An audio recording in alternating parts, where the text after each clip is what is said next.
I'm really honored to be here today amongst you all. I really want to talk about breaking the cycle of shame and guilt. It is something we probably don't think too much time about, or take too much time to think about. Probably have not spent too much time just thinking about thoughts and all the things that your brilliant minds churn out. So hopefully we can take some time today to talk about that. So just a disclaimer, I do have the distinct honor and privilege of working for the Department of Veteran Affairs, but today's presentation is not provided on behalf of the VA or particularly representative of any attitude, belief, or implementation from the Department of the VA. So why talk about shame and guilt? Why here?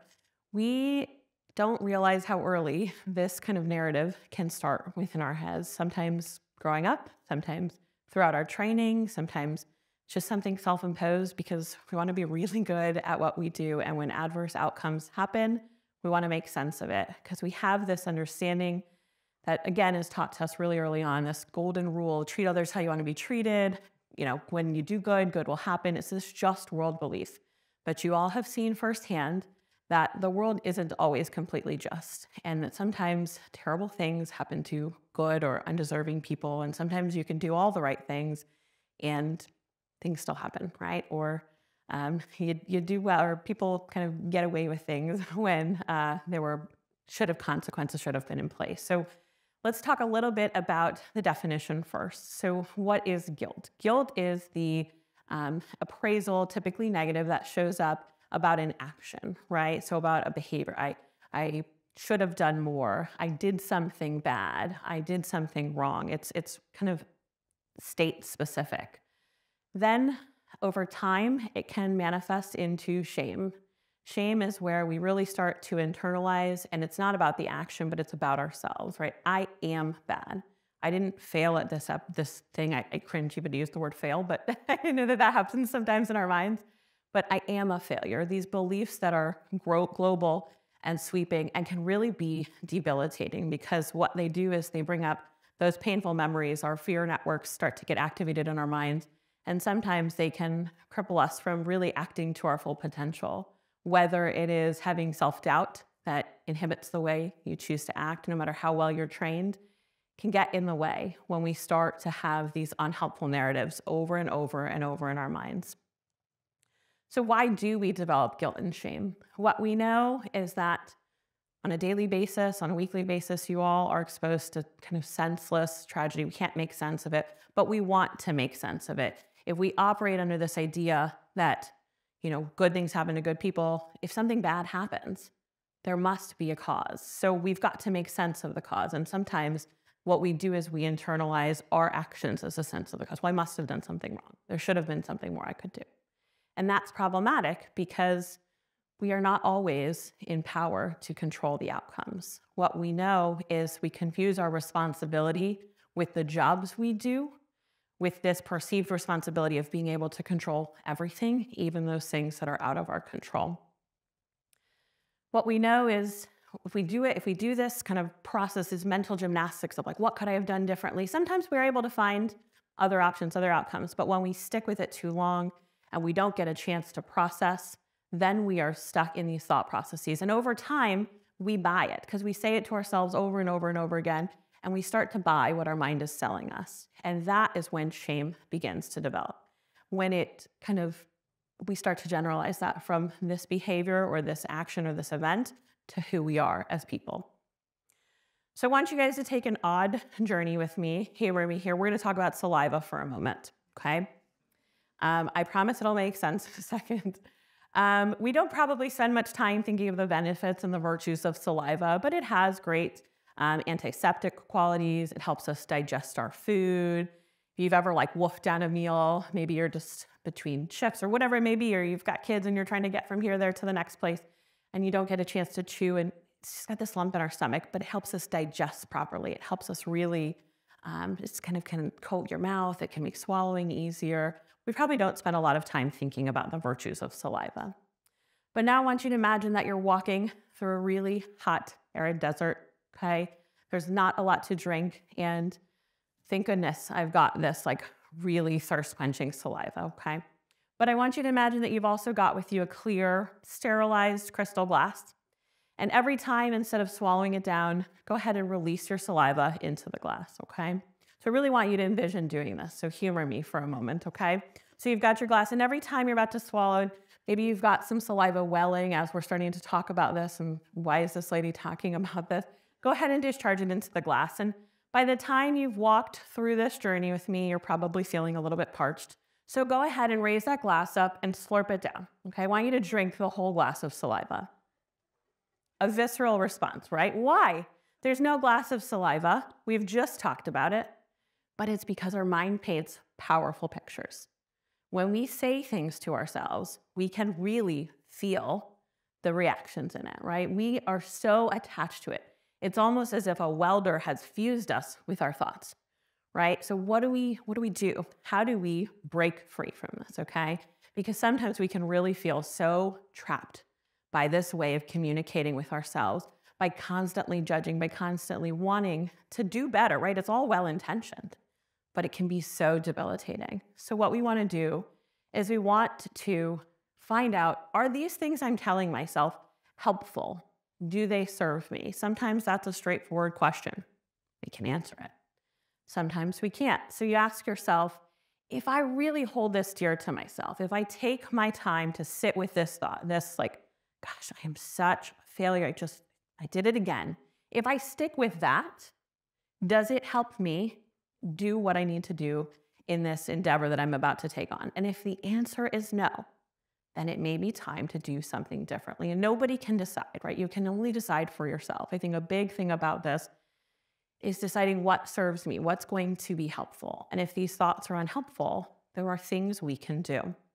I originally had titled this, Changing the Way We Talk to Ourselves, because I'm a cognitive behavioral therapist at heart, but there's a true kind of, I call it a cognitive behavioral therapist with a big B, right? More of a behavioral therapist, because there's a different bend to just challenging our thoughts, right? And it's changing our relationship with them, because some of them are so deeply ingrained that we may not always be able to challenge them. You're bright people. You may be able to logic your way into holding on to them. So how do we do something different? So cognitive diffusion is one skill we can use to change our relationship with our thoughts. Russ Harris, who is one of the founders and prominent researchers in acceptance and commitment therapy, talks about cognitive diffusion as looking at our thoughts versus looking from them. So this is really taking a chance to defuse from our thoughts, to take some space. It will not change that they come up, because they may. It will not change necessarily the frequency. Well, actually, sometimes the frequency changes, but that's not our end goal, right? Sometimes people will practice cognitive diffusion and they'll come back and they say, did it work? Well, what does that mean?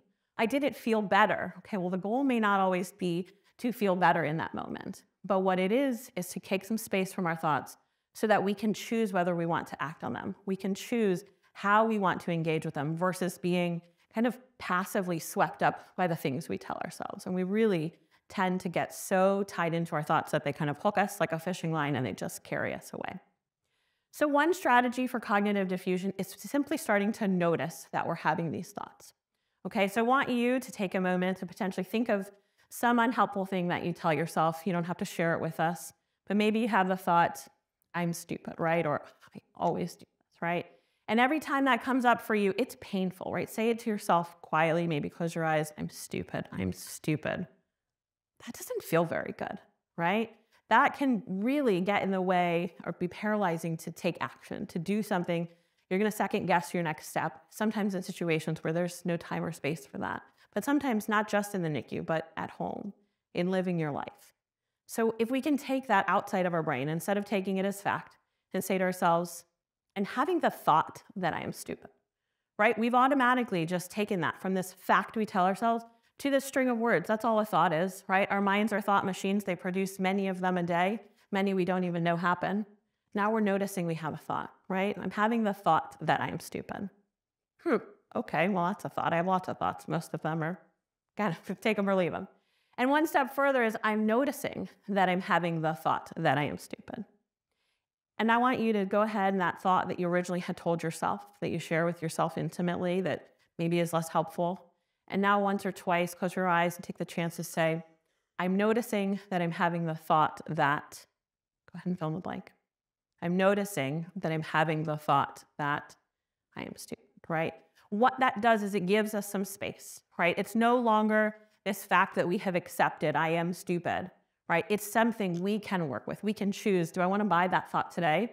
Or is it something like, I'll pass on, right? And another way, kind of in the same vein, is to start to name the story. If you have a narrative that you consistently engage in, this can be helpful. Like, my mind's coming up with the, like, I never get this right story, or the, I'm a failure story. You don't have to read every page of it. You don't have to watch that movie play out. You can choose to tuck it under your arm and carry it with you. You don't have to even dock it on a bookshelf, right? It's not about avoiding these thoughts. It's not about ignoring them. It's actually the opposite, right? Coming into contact with this, recognizing that that's what it is, can allow us to break free from it. So I think this is so important to recognize that. And sometimes even to just kind of add some humor behind it. Think our brain, like, thanks brain for the, like, I'll never get this, or I'm going to screw up thought or story. Like, I'm familiar with it. Like, I don't have time for it today. Think of the person you run into and they always just tell you that same old story. You can kind of think them, imagine that your brain is that person telling you that story again. So cognitive diffusion can really help us take some time and take some space from these thoughts so that we can engage with them differently. Because if we don't accept them for fact or as a command or to be ultimately true, then we can decide to engage with them or not. Sometimes we may, sometimes they may be less helpful. So self-compassion, I put this slide on here and then I said, oh God, they're gonna be like, what is this psychologist talking about? Self-compassion, like so frou-frou, like it's not just about treating yourself and bubble baths, and that stuff is great too, but this is probably a room of some of the most compassionate people that I will ever have the opportunity to speak with. And that's why you're here, right? Not just because how you ended up as NICU professionals, but why you chose to come and to learn something innovative and to do something different. Because you know that when there is suffering, your heart is called to do it. You recognize that that is part of the human experience. You don't judge those families or the people that you interact with for having these sensations. You're able to extend this non-judgmental kind of warmth to them. But what about to ourselves? And I think this is where we struggle as people. We feel like we hold ourselves to a different standard. We feel like we don't deserve that potentially, or we tell ourselves that, right? And then we buy it. And then that's like that strong pull.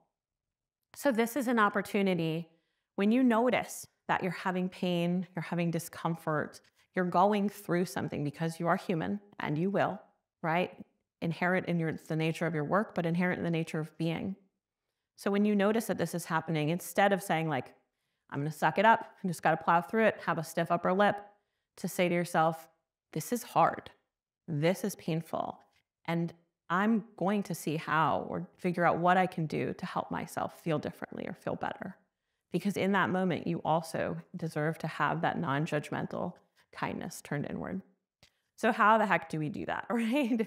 Either through our upbringings or, again, the way we just kind of want to exceed, we want to excel, we don't want to create any room for error. If we get kind of complacent, I think we fear that if we're kind to ourselves, it will somehow kind of erase all of the other skill sets we bring to the table. So one way that we can do this is to ask ourselves, how would I treat a friend? So Krista Neff is the prominent researcher in self-compassion. I unfortunately don't have enough time, even if I talked all day, to talk about cognitive diffusion and self-compassion. So I want to encourage you all to do some homework from here. But one exercise that we don't have time to partake in today, but I want to encourage you to do, is the next time you notice you're really struggling, or even actually when you're not struggling, to find out, how would I treat a friend if they were going through this, or they came to me and they told me they were telling themselves these things? Like, what would I do? What tone would I speak to them in? What would I say to them? Write it down, like really write it down, how you would treat your friend. And then once you've really exhausted that list, now, how do I treat myself? What is it that I say to myself? What tone do I speak to myself in? And really exhaust that list and be honest, because only you're reading it. And then to take a moment and to compare the two. And if they are vastly different, if you are significantly more critical or more judgmental or you wouldn't want a friend who spoke to you the way you're speaking to yourself, this is an opportunity to try on for size what it feels like to speak to yourself the way you'd speak to a friend. And I think that this can be really challenging and really uncomfortable, but the more we practice it, the more we can prepare to put it into practice. And I said, not just when you're feeling anxious or overwhelmed or down on yourself, because I often talk a lot in my practice about you wouldn't want to learn how to drive on the highway in rush hour, right? You want to learn how to drive in the parking lot when it's quiet, there's nobody there, right? There's plenty of time to kind of fumble your way through it. The same thing goes with these skills, not to just practice them in the height of distress, but on a regular basis so that you can develop the muscles that it's going to take to put this into practice, because it's not natural, right? It feels pretty foreign. The next one is going to feel probably even more awkward than the spit exercise, right? So now we're going to talk about this, but that's okay.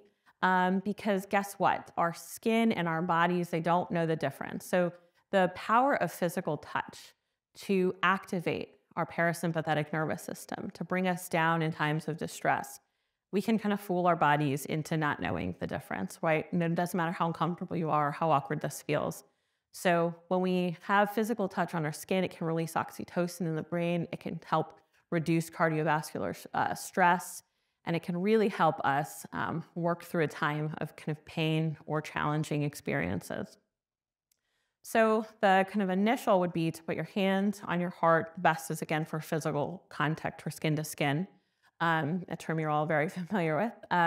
But if that feels too uncomfortable, you can always kind of stroke an arm. You can rest your hand on your cheek. You could potentially kind of cradle both hands in your face in both hands, excuse me. Or say you're at a big meeting and you're noticing that you really could use that. You can even kind of cradle both hands in and of them together into themselves. And to take 2, 3 deliberate, intentional breaths. And as you do that, allow that kind of warmth, that sensation to kind of settle in. Allow yourself to realize that physical contact, that the touch is there to help soothe or to help kind of regulate yourself in that moment. And you can linger with that feeling for as long as it feels, it's probably not going to feel natural. So as long as it feels good, or as long as it provides you that sense of comfort. And again, to practice this a couple times throughout the day over the course of a week, because this is going to be new. This is going to be foreign. Like I said, there's not enough time in 20 minutes, but certainly not in a day, to go through all of the different strategies. So if none of these even feel true to kind of what you'd like to do, I want to encourage and empower you to look into some cognitive diffusion, right? Spelled silly, D-E-F-U, right? So instead of diffusion, diffusion, right? One space, okay? Or to look into self-compassion and to try it on for size, because as Mary so eloquently spoke, the ubiquity of pain is real, right? You're going to experience pain. You're going to experience trauma. Again, part of being human. But we don't have to prolong suffering by buying into those thoughts, by wrestling with them, and by sticking in with them. So I want to thank you for the time to speak with you all today, for the opportunity to engage me on a very different, probably, stream of thought than you're used to. And hope that you all have a wonderful day and put some of these into practice.